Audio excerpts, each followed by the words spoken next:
Okay. Agenda review and disposition. Just under other business, end of year financial report. Okay.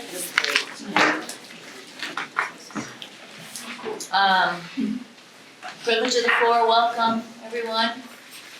Everybody good for now? Okay, great, thanks for coming. Approval of the minutes for August 19th, just one set this time. Anybody have any changes or?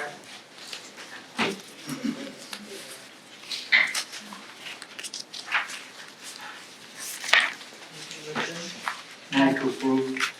Phil, move to approve, seconded by Bernie, all those in favor? Opposed, abstentions? Abstain. Abstaining, Barbara, Yep. for attendance, okay, got it. Alright, great. Student report. Hi everyone. So first off, tell everybody who you are. I'm Addie. Nice to see you guys again. So first off, welcome back, or for students, welcome back to school. I'm excited to be back for this year and to come to all the meetings again. So first on my report, I wanted to talk about senior sunrise. Move so you guys can see the picture a little better. So at the beginning of the year, the senior student officers and Mrs. Eccleston kind of wanted to start a new tradition by having the seniors all get together and watch the sunrise. And we did this at the football field on the hill. And we had like donuts, we had balloons, and we had picture frames, and we had a pretty good turnout. And we kind of wanted to do this just to kind of reframe the year for the seniors and not have it all focused on the phone ban and have kids worried about that and start to not look forward to their senior year. So this is a pretty great event, and the sunrise was beautiful, and it turned out pretty well. And we're excited. We hope that we can continue this new tradition following the next years. And also with the start of the year, we had an 8-period schedule on the first day, and our plan is to gather student voice on that and get feedback and figure out what we want to do going forward with that, and if we want to repeat that again next year or not. And we also had freshman orientation before school, so that was August 19th. And we had volunteers from all grades just to sort of help freshmen adjust, like we've done in the past. And we also had picture day for freshmen that day. And then on the first day of school, we also had picture day for everyone. And in addition to that, we had our first student council meeting last week. And so in that meeting, we all decided that homecoming will be September 22nd to the 26th. And then the dance is going to be on the 27th. And our theme for all the grades this year is seasons. And so we're super excited for that. And more will come to that in the following weeks. And we also have the new cell phone policy. So that's been a major discussion point of the beginning of the year. And I think students are reacting pretty well to that. I think people have adjusted super well. And it really has been a clean transition, I think, for most, which is exciting. We also have our new software. Do you call Alma that? Yeah, student management System, Alma. So students are getting logged into that as well as parents, so we're excited to start that up. Fall sports have started. We have a couple games going on right now, field hockey, soccer. That's pretty exciting. And finally, I have the fall musical. This year's Little Mermaid. And we have auditions tonight and also tomorrow. So that's super exciting. And hopefully we'll be able to see that soon. Yeah. It's exciting, yeah. Anything else? Any questions? That was all in 4 days of school. Yeah. Remember, it's been 4 days. It's been a busy couple weeks. Addie, whose idea was the sunrise? Was it the students or? I think students and Miss Eccleston. Yeah. You said you met with a bunch of teenagers this summer. Yeah, I hung out with some campfires this summer. Yeah. And really, it wasn't that I wanted it to necessarily be that. I just posed it as an idea to offset what they were all coming back with in the front of their minds was the cell phone. And sort of the, kind of the worry, the negativity. And, we wanted to just start, I wanted to put my own homework on this year with them. And so I really just gave the suggestion and they took it to a whole other level. They really did, and the turnout I think really like shows. And we did look ahead at the forecast, and we will look ahead at the forecast if kids want to do it, because it certainly was spectacular because it was a beautiful morning. So yeah, I think it was really fun. Yeah, it was Yeah. a lot of fun. Yeah. Definitely. Thank you. Thanks, Addie. Thank you. Okay, principal's report. Yeah, so again, I feel like Janice and I have been managing all of those things. Just making sure kids are feeling welcome, kids are getting involved, they're off to the races with sports and, the new school year, getting the building up and running and the new student management system was not an easy task, but again, when push comes to shove around here, people do what needs to be done. So people work different hours, people did things they don't normally do. It was an all-in event, and so that's going well. We're now adding the next layer of it, which is the software that's gonna manage the Bobcat block for us. Because we lost that as well. That was attached to Power School. So the teachers have had to learn 2 different ones. So we're running, Kylie Cap and Ryan are running after school trainings this week. So really what I did is I just slowed it down. We didn't need to do anything with Bobcat Block last week, and quite frankly, we're not doing anything they're just in with their advisors, which is a really good place to be. They're just getting to know each other. The building is stable during that 35 minutes. So we've just built in some more learn time so that when we go to move, it's seamless. So we're training this week. We have a guest speaker coming in on Monday, the 8th, and then everyone will be up and running with Bobcat Block the following Tuesday. So it took a little longer, but I think in the end, it's better to just slow it down and everyone feel good about doing it rather than move too quick and having it not go well. So we're kind of still in the weeds with that a little bit, but we held our first training this afternoon. Teachers are opting in. They can either come Tuesday, Wednesday, or Thursday. So there's a lot of choice in that. There's a lot of flexibility. So that should be good. We're excited about what that software will do for us. I think I will just echo, I know the cell phone is on the discussion items. You've looked at the policy. I'll speak procedurally to how we're doing things here in the building when we get there, but just the sentiment that the kids and the staff have done remarkably well. I've gotten a lot of feedback from inside the building that they're really proud of the kids. It's been quite seamless. Today there was a little bit more, it's like, you bring them in 4 days, you give them 4 days off, and then you bring them back. So there was a little wiggle today that, we'll have to tighten up. But I think that, what we're seeing in the unstructured settings like lunch and the learning commons is kids just interacting much more than they had been. And so we're excited about that. I haven't really had any parent feedback. So typically what that tells me is that it's fine, unless I hear otherwise tonight. But on the parent front, it's been quite quiet. So we seem to be over the hump. We distracted everybody with a sunrise and Dunkin' Donuts, so I feel like we're moving on to greater heights. The only other thing I did want to talk about enrollment. So enrollment is very steady. Today we're at 651, which is sort of where we left off with. We did creep up into about 188 with incoming freshmen. We're down at 181. So there was some, bouncing a little bit in those first few days. So the freshman class is 181. The sophomores are 162. The juniors are 148, and the seniors are 154. So really, we were about 650, 651 last year, so we're pretty steady. Yeah. So that seems great. We have about a dozen students from Bridgewater, Hebron, Groton that are tuitioning in, which is more than we expected. We expected around 4. So there was several registrations during that last week of school, so we did get more from there. The only thing I wanted to call your attention to is we did some tree work over the summer that was previously approved. The company has come back to us with other additional recommendations before winter hits. So I just wanted to update you on that. The recommendation is that they do take care of a few additional trees before winter, as snow and ice will only make them worse. So they've identified something down near the lower baseball field. There's a tree near the tennis court area.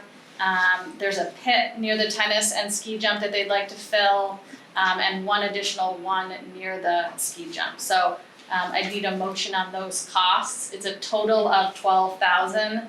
I did meet with Mark and Liza today. It is a safety concern for where kids and people would be.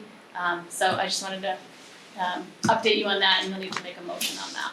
Okay. It is the same tree company that we've gone with, so we've had good recommendations from them. Any questions for Janet? Who would like to make that motion?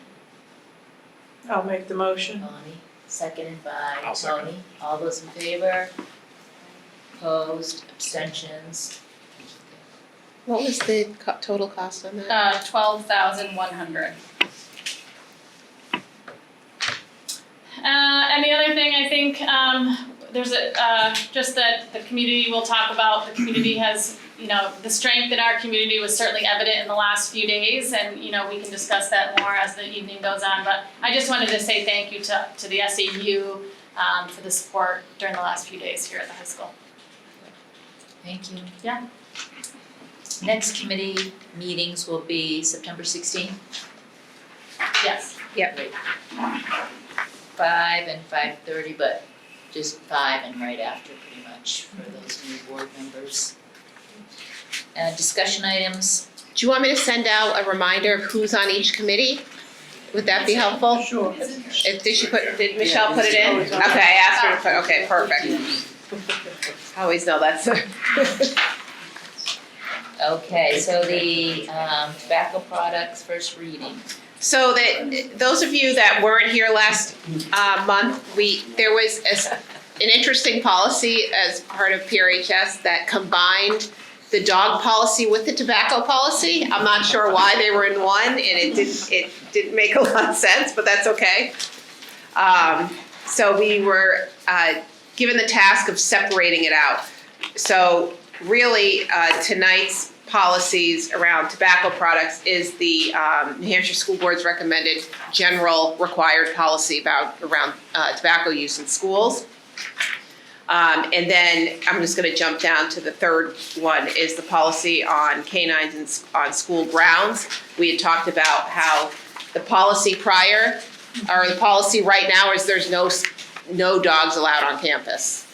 You can probably see there's always dogs on campus. So it's a very difficult policy to enforce. So your marching orders were to just put something together around allowing dogs on campus that are leashed and controlled, and then you please pick up after them and not leave them on the trash on the sidewalk. That would be helpful. Put them in a legitimate container. So we just wordsmithed some of that as well. So the first one is tobacco use one. You could take it as the first read, or you can bring it to a second read if you want. Lisa, it depends on how comfortable you are with it. How are people, does anyone have any questions? Let's start with that. Seems to cover everything. Yeah.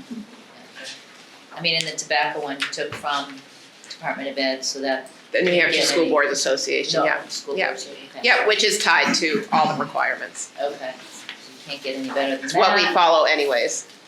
Yeah. And then the dog policy, that's a nice step in the right direction considering we were way off on that. So that's great too, and I think that was done well. Do people want to vote on the first reading or let it sit more? I know we received this before this evening, so we've had time. We could go first. Okay, and who would like to make that motion? Do you wanna combine the two, separate it? I would separate it if you do one on the tobacco use and then do a separate one on the dog policy, then I'll go backwards to the New Hampshire Bill of Rights. Sounds Bill, good. did you have a question? No, I was reading the response to the question, wanted to go ahead. Okay, all right, great, so the tobacco one, who would like to make that policy? I mean, make that motion. Mary Beth, great, second by Paul, all those in favor? Opposed, abstentions, okay, great. And then we have the canine on school grounds. I'll move the dog out.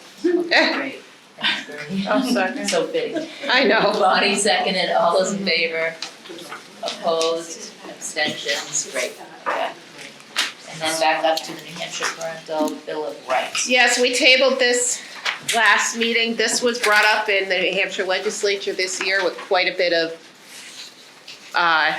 controversy. It was attempted to be passed last year. It was vetoed, and then was passed this year, was signed off on. So I would like you to take the month to read it, and then come back to it next month, because there are some political undertones to it, so it just should be aware. But it is the law. There's nothing else in here except for what's dictated in the law. So that's what we've always done, is just follow the law and then go from So we there. really don't have we can't change it. No, but I would Just give you to the read month it. to kind of, Take it to in. just be aware. Yep, Okay. yep. And what if it deviated from the law? Like, what if we felt it wasn't right? We've never done that before. Just a question. Yeah, yeah.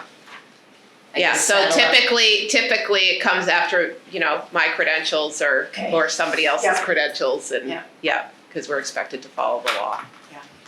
And get the lawyers ready. Yes. Well, I just, that's Mhm. more fun, more official money. Yeah. Okay, thank you. And then the unauthorized communication devices policy. Oh, Yeah, so this is the cell phone ban. We had quite a discussion about it the last meeting. It really hasn't been a significant issue here with kids and violations. It has not been a huge management issue. Kids have been great.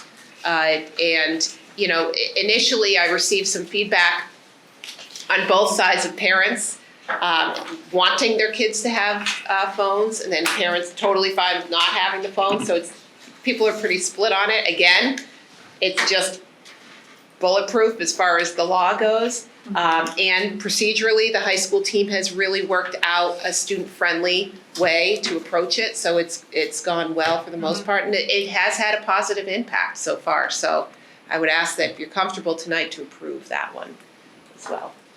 okay. I'll make the motion. Can I just ask any questions? Did anyone have any questions? No. Okay, Paul, you'll make the motion, second by Sheila. All those in favor? Opposed, abstentions, great. Okay, and then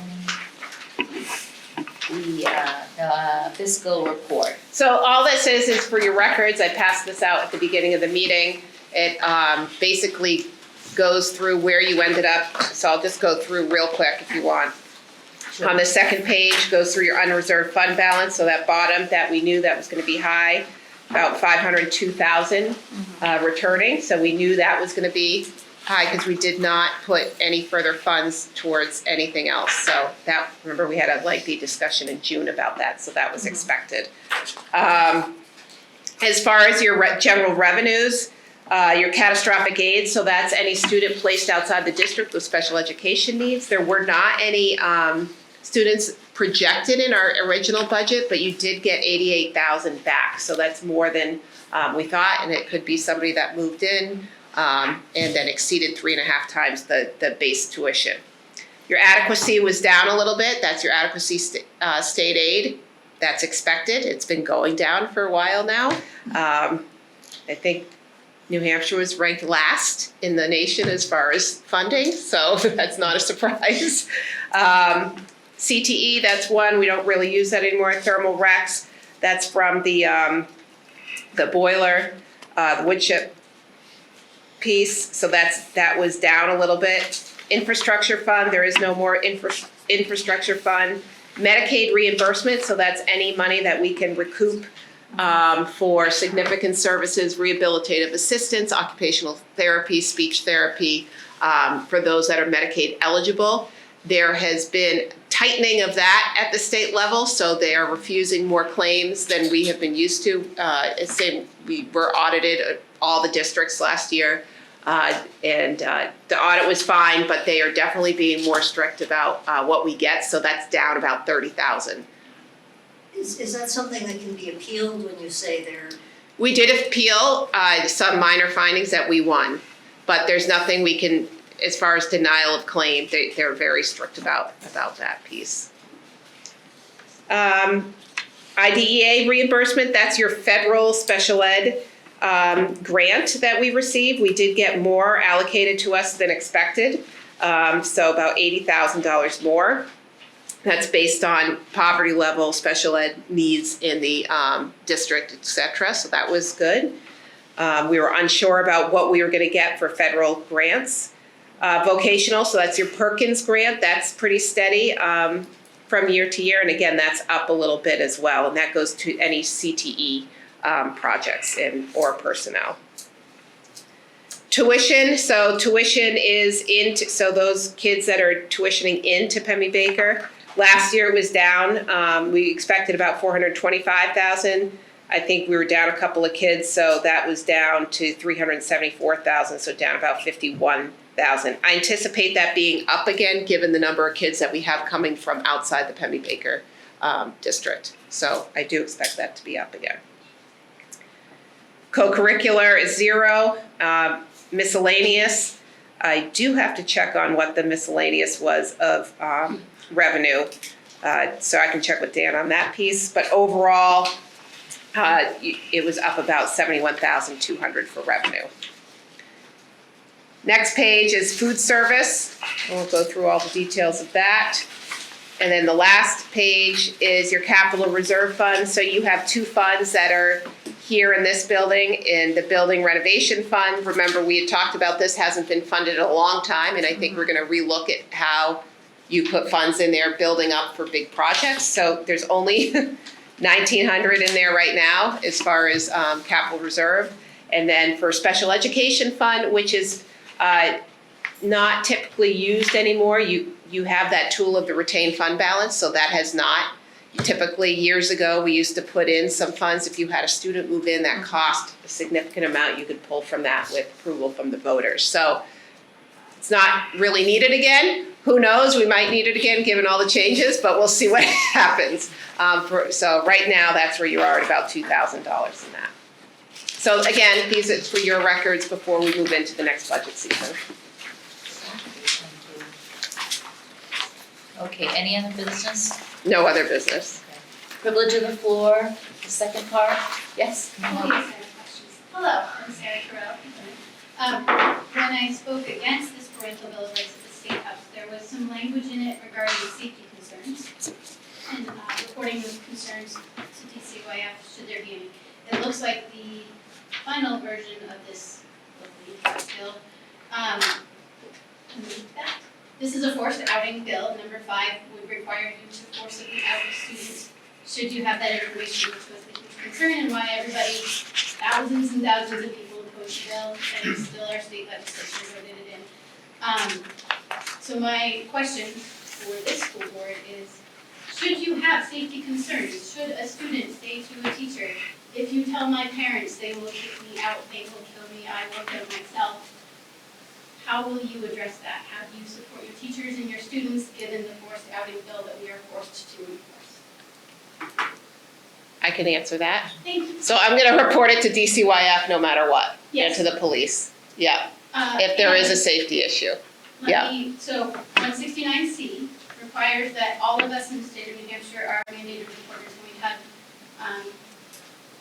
a concern, a safety concern for any minor in the state.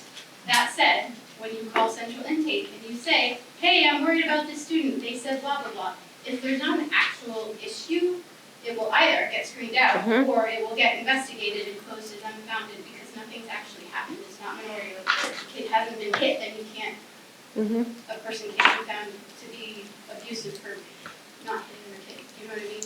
So, yes, We you have, to report. yes, so yes, the police, we The have, system is faulty in that it doesn't actually protect the children in this situation, in this particular situation. so when we report and we feel it's a critical incident and DCYF does not, I do call the local PD who has always followed up. and made sure it kind of superseded that piece. So they have been very helpful in not just in any situation that we've requested. Yes. Because if that was our concern as well. Right, the system's kind of broken, and it's not gonna be fixed Mhm. anytime soon. But this is forced outing, and there are concerns, and I have serious concerns for the safety of our students based on this thing that we have to implement. And so I'd just love to hear from the board around, like, how do we support the community and still feel safe even though we're stuck with this garbage? Okay, thank you. Any other for privilege of the floor? Any other feedback or, yes? I have a question, again, I know it's, I guess in one way it's a moot point, but it says that, same thing for the parental, bill of rights. 12, where it says that, to exempt the public school minor from participating in required state-guided assessments in English, language arts, mathematics, science, and all of the subjects, how does that allow them then to graduate? It's not a graduation Or requirement. it's not a graduation requirement, then do you take classes in, you have to take certain classes? Classes or I think it's assessment? assessment, It's you're just for assessments? They don't have to take It's the, that there's a parent opt-out for assessments. It's redundant in there. That's already a law that they can do that. We'd like them to take it because we actually get penalized if they don't take it. Right, okay, so it's just for taking the state, the testing. Right, Okay, so and if it's they not- opt out, so there's a parent opt-out for curriculum as well. And Maybe that's. if we don't award the credit, then we don't count it. If it's a homes, like, we don't count homeschool credit. Right, So it'd be viewed the same way if they decide to opt out. So they would not, if it's a high school credit piece, that it would impact graduation. okay, so if they're opting out of that, then they're moving from school then, I guess, or it's I guess then that's. That's up to the parent to kind of figure that out, yeah, Okay. yeah. Yeah, so, okay, so it can get very, Oh, it's very, yes, Yeah. this is a problem, yeah. nothing Yeah. that I'm, but, yeah, so, alright, Thanks, Anna, thanks, Sarah. Yes, Sorry, I realized I'm a little bit late to the game, I wasn't able to be at the August meeting, so I'm not as up to speed on the cell phone ban as I probably should be. And I think partly that's because all the press coverage that it's gotten has really focused on the cell phone part of it. And then when you read the policy, it's a much larger ban than just cell phones. And as the parent of a student here at PRHS, who frequently brings a personal computer to school, particularly to work on projects, personal coding projects during earn time, that now it sounds like under this policy, that's no longer permissible. I've read the language of the bill, just sitting here now, I've read the policy that you all have instated, and I realize you don't have a whole lot of wiggle room there. But I am wondering if there is any acknowledgement of those kinds of situations where we have students who are taking it upon themselves to work independently on projects that are personally edifying and potentially things that could really be beneficial to their future. And limiting access to digital devices, especially during earn time, seems to me to really undercut and undermine what we're trying to do in terms of educating our students and giving them opportunities to really become, leaders in this space. So I would just urge you to maybe consider those situations, if there's a way for the policy to accommodate those. I think it would be appreciated. I don't know if it's gonna benefit my kid in this year, but if going forward, I think it's something. Do we address that?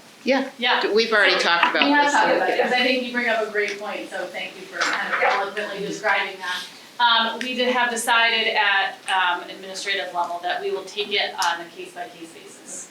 We do have kids exploring future opportunities. We also have kids taking some online VLEX classes or higher ed classes. So what we've recommended that they do is to meet with us individually to get prior approval, so they can work on it in an assigned location. We can communicate with whoever is the supervisor of that location, and that they would recognize that it's a privilege to do that during the time that we've allowed. So it's an ongoing conversation.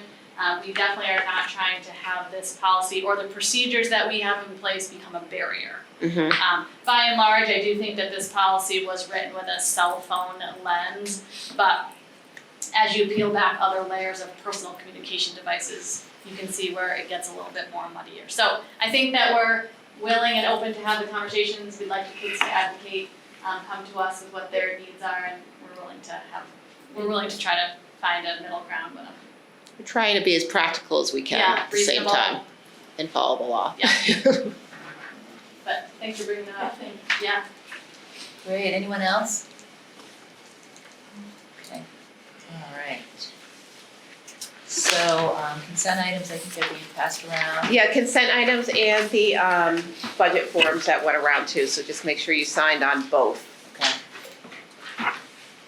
Board member concerns, I just wanted to say that our thoughts and prayers are with the Hutchins family and the Sanborn family. So I wanted to say that publicly on behalf of the board. We're praying and our thoughts are with them every moment of every day pretty much right now. And does anyone have any questions about that? I know people know about how Chris and that impact is with the building here, but also Alex Hutchins, who's the chief of Plymouth, and some of the exterior towns might not be familiar with his situation, but he had also had somewhat of a series of strokes and is now at Dartmouth under medical care. The incidents happen within days of each other, so it really is impacting our staff, our kids, and the community. So, and Chris works here obviously, so it's huge. Sarah was a teacher at Plymouth Elementary for close to 30. Close to 30, yeah. Mm-hmm. Yeah. It's met with a lot of uncertainty, so it's one of those, it's a hard balance. Okay, and I guess the last thing is non-public, and just to state what we're going in for, and then I'll do a roll call if someone wants to. Going in for personnel.